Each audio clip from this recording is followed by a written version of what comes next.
a case study that is looking at 100% digitalization of routine processes for improved productivity and safety management. Giving that will be Weiss Abraham, VP of Operations and board member of Shade Corporation. So a question that we asked ourselves maybe 15 years ago was, imagine running a construction company as efficient as a factory, where you had everything you needed and all the sensors giving you all the reports, all the feedback in the click of a button. And this was something that really manifested in my mind for a long time, and decided to go through that journey ourselves with it. What we expected to be achieved was really, for me, was live reading. I wanted to know exactly how much cost is coming per minute, per hour, per day, the overhead, how much is my overhead overrun affecting me on a daily basis, my project managers having accurate information, being able to make decisions themselves, not have to wait for the monthly report or the quarterly report. These are things that were really manifesting in my mind to give and empower our project team on site to be able to take those decisions and not wait. And that lag was what we realized was costing us a lot of money. And what is the biggest misconception of an ERP system, especially for those who started the journey a long time ago, is that everyone tells you that it can do everything and that it can easily be integratable. And if you're at a decent sized company that has its own processes for a long time, you know that no ERP system can give you your processes and give you your systems the way that you want. You have to, there's always going to be a need for customization. So some of the challenges I believe that everyone has faced is the high cost of available solutions, which was around in the past and now obviously much cheaper. Limited understanding of the company processes. People jump into the digital transformation thinking they're going to buy it and it's going to solve all their problems, but they don't really go through the gap analysis and to understand their own processes in the organization, which then cause a lot of delays. Data management, lack of customization, as I discussed, and accuracy of data. I focus a lot on accuracy of data because you can have the best system in place, but if your data is flawed, then all your decision making is going to be based on flawed data. And if you don't collect data accurately, it's a big problem. And this is where a lot of companies feel like they're given data and they make decisions and then they wonder at the end what happened. And then change management is a big one for companies that have been running for a while. A lot of people feel like they're being replaced, or they don't want to transfer the knowledge they have into a digital software. Just quickly speaking, before we showcase what we've done, I split it into 3 phases, I believe. Is becoming digital is one thing, where you're just selecting a good ERP system that has powerful database and accounting module that will really empower you. I think, as the gentleman before me mentioned, it's very essential.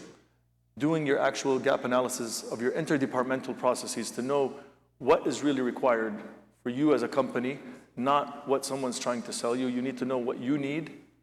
Going paperless and digitalizing forms, I think this is a very simple thing, especially today. I think so much software is out there, so much technology is out there that can easily get you there. Digitalizing your document control system. This is a very essential one. You have so many sites, so many projects, and if your data is not being collected to you and to your system, it's going to get lost. Something happens, your employee leaves with a laptop. It's a big issue, and then it's gone. You need to figure out your document control system. So establishing a coding system, as I said earlier, is essential for your data collection. You need to know which data points you're really focusing on, what is important to you, and how can you assure the accuracy of that data. And I think step 1 as well, for a long time for many people, is just utilizing existing softwares. So for us, phase 1 was this. This is what we started with almost 15 years ago. Step 2, phase 2 for us was the real digital transformation, which was how do we interlink workflows and approvals? How do we go to a cloud-based storage? Building a strong cybersecurity. Now that you're more digital, your threats are not physical. Your threats are not people stealing data from your offices or computers. It's more people hacking you, people coming after your information, people using your information as leverage against you. How do you protect yourself? And then web app-based modules. The most important user is your employees. Do you have a good user interface and user experience that's allowing your users to enter data correctly, make it quicker and easier? Because if you ask your employees, the biggest reason why data is not entered correctly is they tell you it's time consuming, or I don't get it, or they just want to enter anything just to get the job done. But if you make it easy, just like the Apple phone made the phone so easy to use things, that's the migration that you get.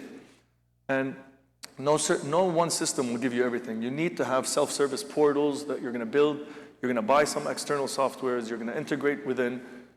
And then higher connectivity. You don't expect that you're going to build all this technology and not spend more on connectivity. So many companies have it, and then the employees are complaining. It takes 2-3 minutes for us to even approve a purchase order. And they just get annoyed with it. You need to upgrade everything.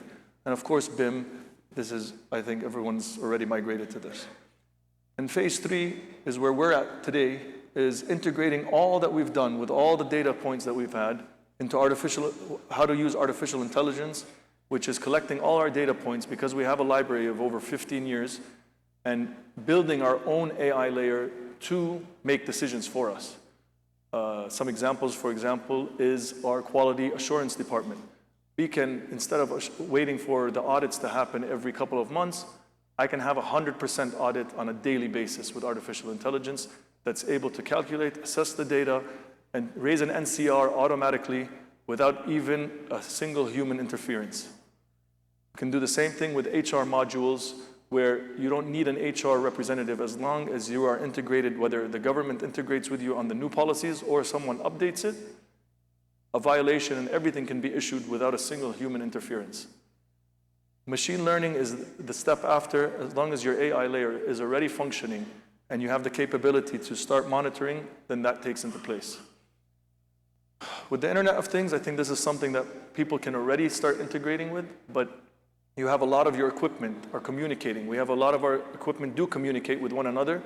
They report back to us what's the consumption, what's happening, how's the use of every employee on that equipment. You have the same thing on sites with the cameras of the employees that are walking around, giving us information. Everything's communicating. And I think this is the phase 3 that people can move to now even faster.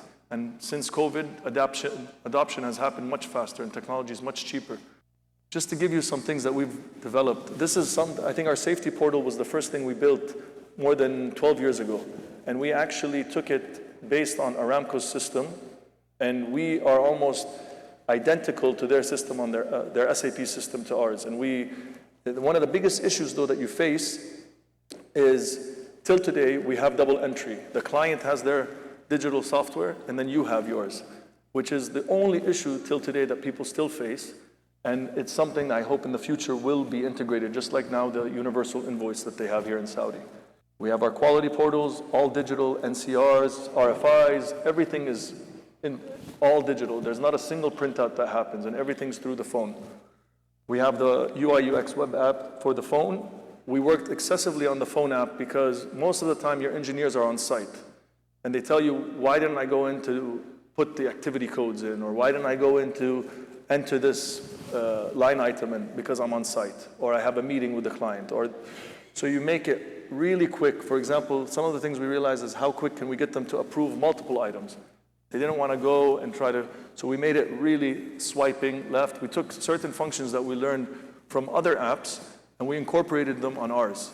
And we found that the speed was excessive. We stopped having the lag of days. People were approving purchase orders same day, within minutes of receiving a notification. We started integrating it the same as there was Asana or target-oriented reminders. We incorporated them in ours as well. So people would see it, they would not forget it, and we started monitoring how long each employee was reviewing it, so then the system would flag the person if they were not approving something in time. When it comes to business development, we really went full CRM into it, and we started monitoring everything from meetings to the contract types, even monitoring how our PQs were coming in, if they're approved, if they're not approved. Everything was fully tracked. Projects by owners, projects by clients, by contractors.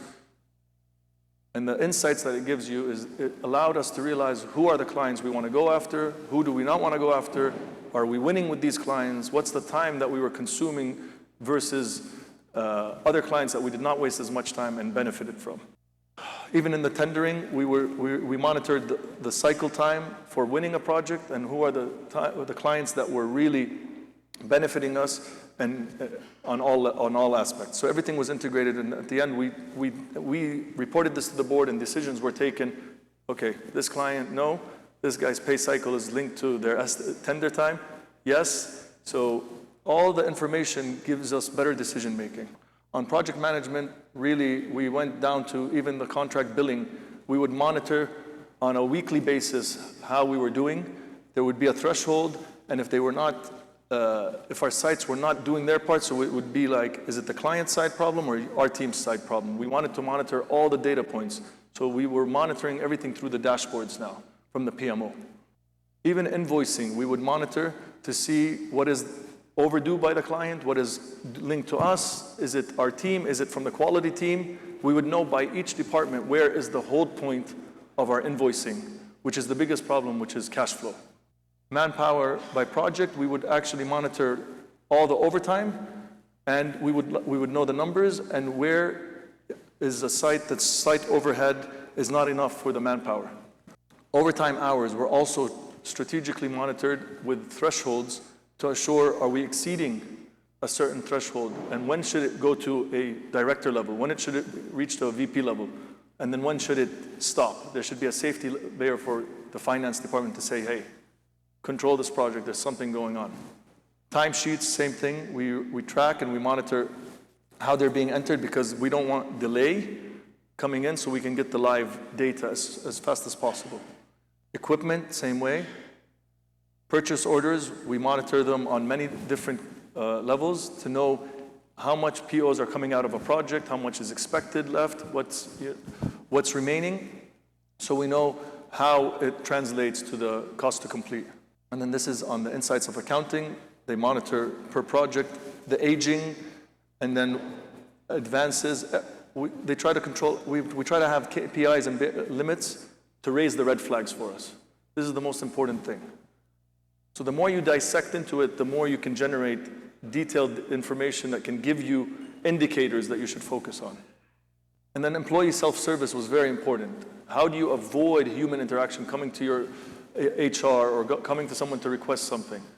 Here we allow the full vacation and full payment seamlessly. They don't have to interact with anyone. They don't have to go to anyone. So this was all in-house development. Because even if we had an amazing ERP that was to what they had, it was not going to tailor to what we wanted and how we wanted certain things. I'm sure there are good softwares out there today, but 15 years ago, that wasn't for us, and it wasn't tailored for construction. It was tailored mostly for the industrial facilities. We also monitor interdepartmental, how they're doing, their absenteeism, their yearly absenteeism, monitoring every employee to benefit them, because I was really tired at the end of the year of people coming to me and saying, why did this person get that and I didn't get this? So we said, how do we make it as objective based and not subjective? So instead of monitoring a project and an employee on a yearly basis, we monitor on a weekly basis. So I have 54 data points to assess. So every project, I assess it exactly weekly, why it's losing or why it's making money.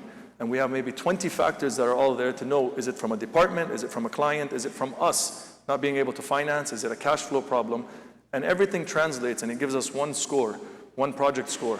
The same thing we do with quality and safety. So an employee then is linked to the project index, the employee index, and then how the company is doing as a whole, which will then translate to bonuses. And what we did leveraging this, we actually teamed up with our investment arm, and we decided to establish an entity to go and help us internally go after all telecom instrumentation and digitalization projects. So for an example we just did for Aramco, one of the IT Lab of Excellence, where we built their facility and developed and programmed all of it for the metaverse. We built they're shifting all their assets into the metaverse, and they're actually moving all the training, a lot of the training into the metaverse. And we were able to execute this fully in-house with them. And this is where I